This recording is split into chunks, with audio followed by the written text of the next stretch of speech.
My name is John Huston. I'm a director of motion pictures.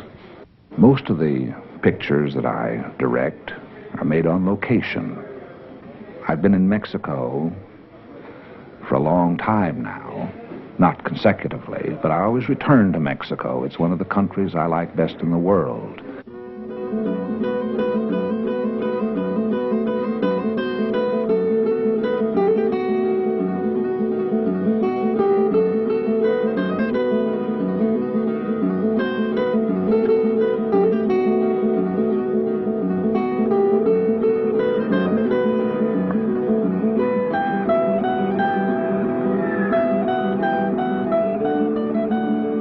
This is Puerto Vallarta, on a remote stretch of Mexico's Pacific coast, 400 miles north and west of Mexico City.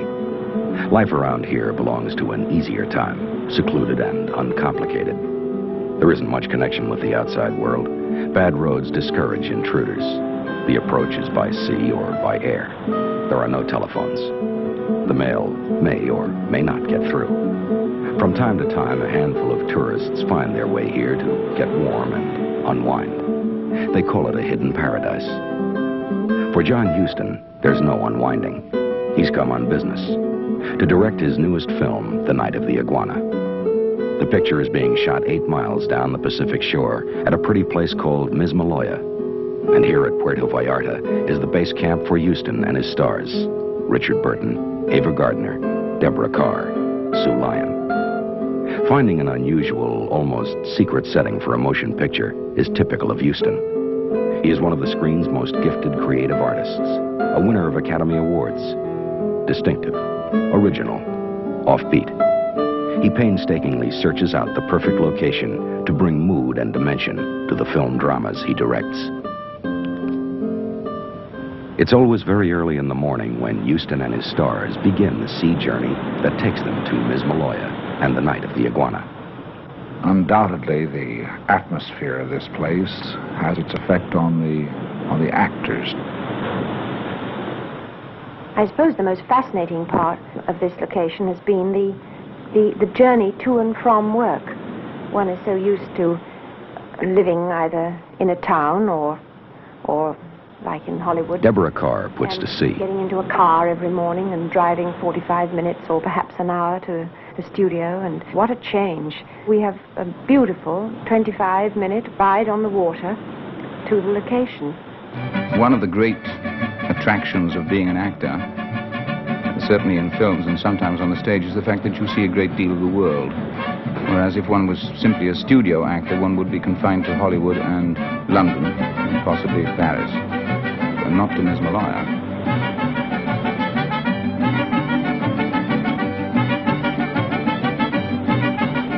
Ray Stark is the producer of The Night of the Iguana, a 7 Arts production for Metro-Goldwyn-Mayer. He knows movies, and he knows the theater. He produced The World of Susie Wong and Broadway's new musical hit, Funny Girl. This ride to Mismaloya began 2 years ago when he and Huston roughed out a plan for the film. Ray Stark is a gambler. It's Ray's way of showing his faith in ideas and people. He backs them up with his energies, which never flag when things are going to hell. That's when he's at his level best, when things are going to hell fast. Ray dines with the heroes, whom there are damn few nowadays. Veteran character actor Cyril Delavanti is the oldest performer on a mission to Mismaloya.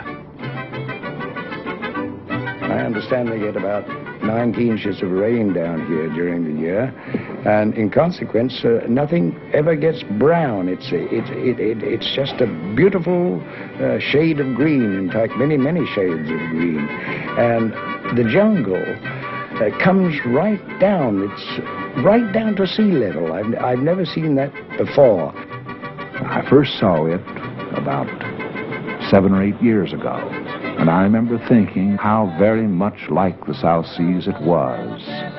There's no sense of any life around us except that which has to do with the making of the picture.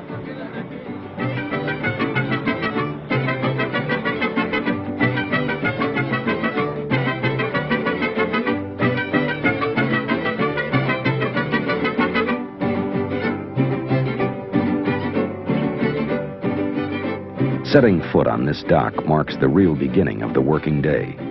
This is the outer limit of Director Huston's location domain. 195 dazzling acres of jungle, mountain, and virgin seashore. There has never been a set quite like this. Across it, he is tracing Tennessee Williams' story of an unfrocked minister running amok in Mexico. Today's shooting will start at the top of the hill.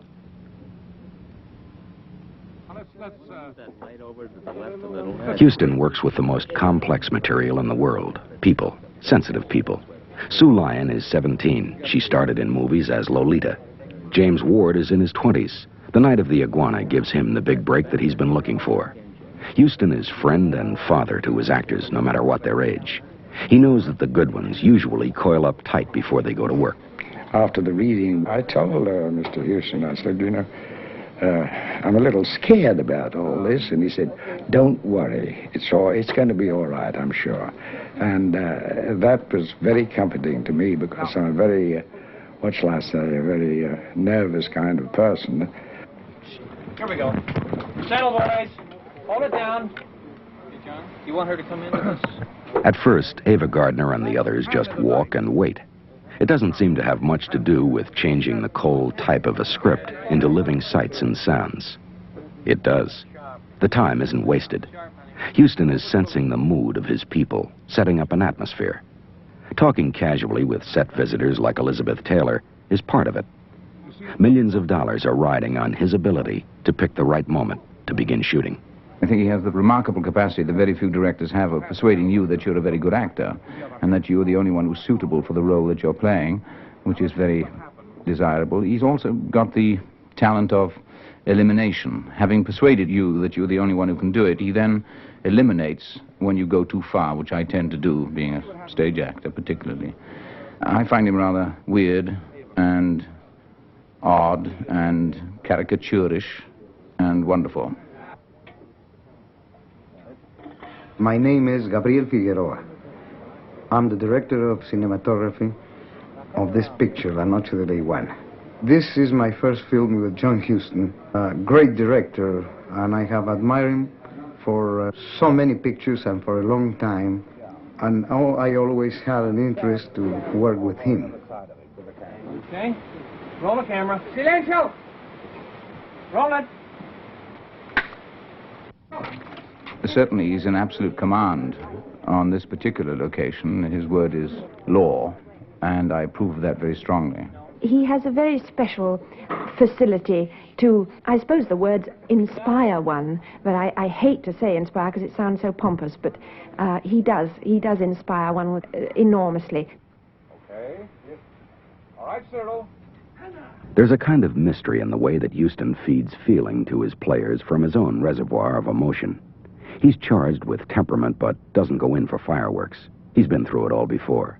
Classics like Treasure of Sierra Madre, The Maltese Falcon, Moulin Rouge, The African Queen. His sets are deceptively calm before they burst into life.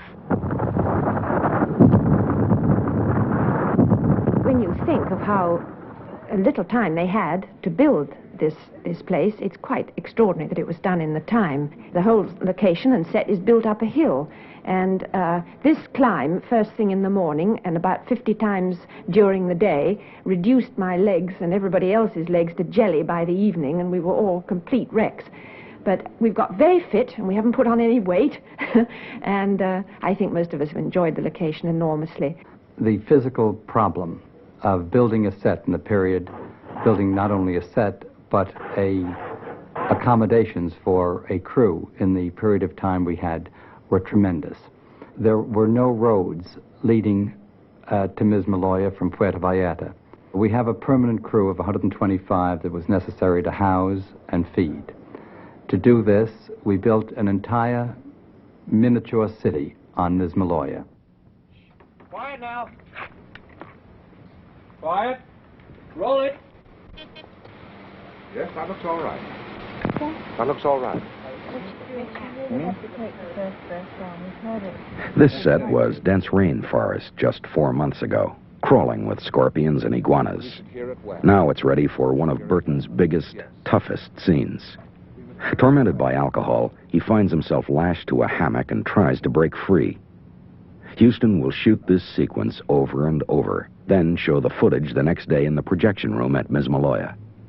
Burton will refuse to watch. I saw the first film I was ever in.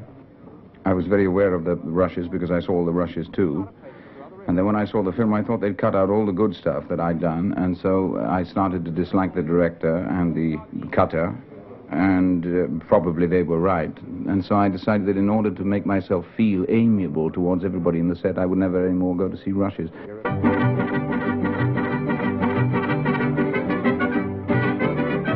Every seventh day, Huston shuts down the set, and people are on their own. Some of them feel the urge to try something foolish, like Little League polo.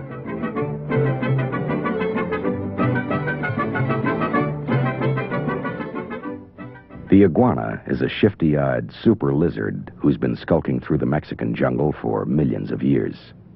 Without this specimen, Huston would have no picture. He stars in the title role. Through planning, instinct, and inspired improvising, John Huston is shaping a motion picture. He collaborated on the script with Anthony Vea. He has thought through the story hundreds of times. Now, he commands a company of 125 highly skilled motion picture workers. To each of them, he must communicate his conception of the finished film. He must know about more than actors and acting. He has to understand cameras, sound, lighting, logistics. He's a combination of sensitive artist and decisive field general. This is the meaning of being a director. It is one of the most demanding professions in the world. Huston always denies it. So far as directing the actors and the crew is concerned, well, I direct just as little as possible. And I get as much from others as I possibly can. Some of the best ideas I've ever had have come from other people. The trouble with him is he's such a marvelous actor that he can always act your part much better than you can, and I go straight home at night and put a bullet through my brain because he did it so beautifully. Huston is a man that has the ability to get along with people. He's a master. Everybody that has worked with him and that is working now with him always learns something from him.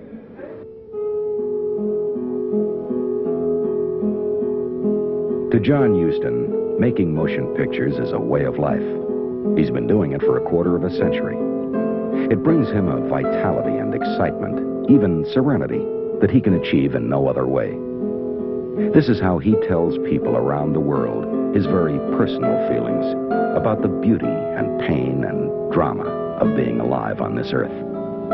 Today, and for 72 days in the hidden paradise of Mismaloya, he is telling it through The Night of the Iguana.